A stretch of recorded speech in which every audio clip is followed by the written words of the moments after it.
Because this is the truth. There is no real doing in the world without being first.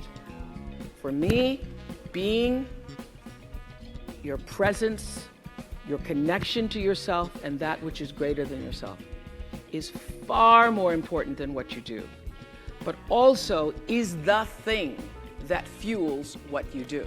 Right. And I know that one of the things that is so important for what happens here at the graduate school is that you have leaders who are self-actualized and understand what your contribution to change the world can be.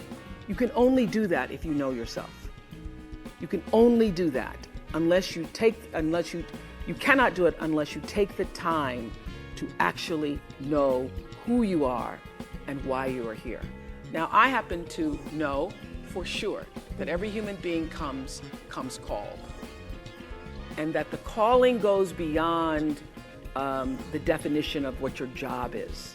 That there is an innate, supreme moment of destiny for everybody. And that's why when I was in Baltimore, I could feel this isn't it. Mm-hmm. This isn't it. And then in Chicago, after 25 years of success on the show, I started to feel this isn't it. There's something more that's calling me to what is the supreme moment. And everybody has that. And you cannot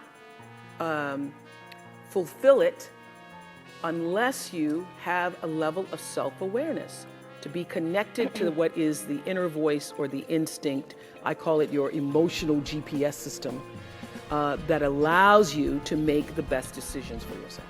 And every decision that has profited me has come from me listening to that inner voice first.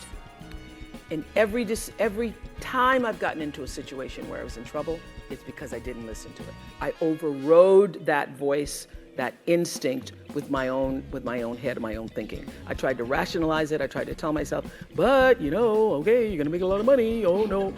And so I sit here, profitable, successful by all the definitions of the world. But what really, really, really resonates deeply with me is that I live a fantastic life. My inner life is really intact.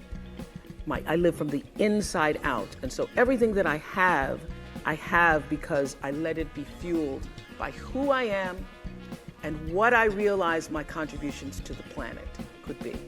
And what my real contribution is, it looks like I was a talk show host. It looks like, I'm in the movies. It looks like, I have a network. But my real contribution, the reason why I'm here, is to help connect people to themselves and the higher ideas of consciousness. I'm here to help raise consciousness. So my television platform was to help raise consciousness. In the beginning, I didn't realize that. I thought, oh my God, I got a show! And it wasn't until I was interviewing the Ku Klux Klan one day. And can you imagine, all the great lessons come from things that are sometimes challenging. I was interviewing the Ku Klux Klan, and I thought, as an African American, I'm going to get them. I'm going to show for every Jewish person, for every person who's been discriminated against. And during the commercial break, I saw the Klan exchanging signals and looks at each other. And then something inside, that instinct, I thought, I am doing nobody any good. They are loving this. They are using me. I think I'm doing an interview. They are using me. I did not know it at the time. I brought them on, actually, those same guys back for my last year. And they told me that they used that show for their recruitment. I could feel that happening. And I made a decision after that show. I'll never do anything like that again. I'll never let my platform be used, and I will not be used. And at the time, in the 90s, early 90s, everybody was doing confrontational television. And I thought I was above the fray, because I'm not like Jerry Springer. I don't do that.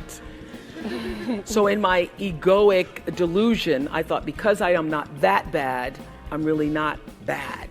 But I was doing confrontational television. I thought I was exposing men with affairs. We happened to have a guy on who was talking about how he'd had an affair with his wife, and he was crazy enough to come on with his wife and his girlfriend. People ask me, why do people do that? That's because nobody ever asked him. So you say, would you come on with your wife and your girlfriend? He goes, sure. He was thinking. He was thinking. So he comes on with the wife and the girlfriend. This is a life-changing moment for me. The clan and this woman. Mm-hmm. The wife is there, he's in the center, and the girlfriend. And he tells his wife, he announces, we were live television at the time, and he announced that to the world and to his wife that his girlfriend was pregnant. And I did, you see her face, your mouth's open right there. I did exactly that. I went, oh my God. And you could hear the gasp in the audience. And I literally, really, it still makes my eyes water to think about it. I looked at her face and I felt her humiliation. I felt her shame. I felt it. And I said, never again. I will get out of television if I have to do this. And I went and I had a meeting with the producers because I just had the clan before, now I got the adulteress here. And some uplifting show, I must say. And I said to the producers, we are going to change. We're going to turn this around. And I'm no longer going to be used by television. I am going to use television. What a concept. I'm going to use television as a force for, I didn't say at the time for good. I said, you know, let's think about what we want to say to the world and how we want to use this as a platform to speak to the world. How do we want to see the world change? How do we want to impact the world?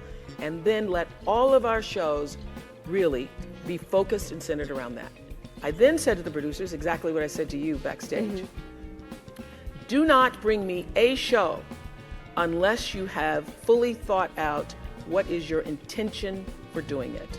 Because if there's a religion or a mantra or law that I live by the third law of motion in physics, which is Stanford, which is for every action there's an equal and opposite reaction. That is my religion. I know that what I'm thinking and therefore going to act on is going to come back to me in a circular motion, just like gravity, like what goes up comes down. And so what also propels the action is the intention. So I don't do anything without being fully clear about why I intend to do it, because the intention is going to determine the reaction, the result, or the consequence in every circumstance. I don't care what it is. So I said to my producers, come to me with your intention at whatever it is, whatever shows you're proposing, whatever ideas you're proposing. And then I will decide based upon the intention, do I really want to do that? Is this how we want to use this platform?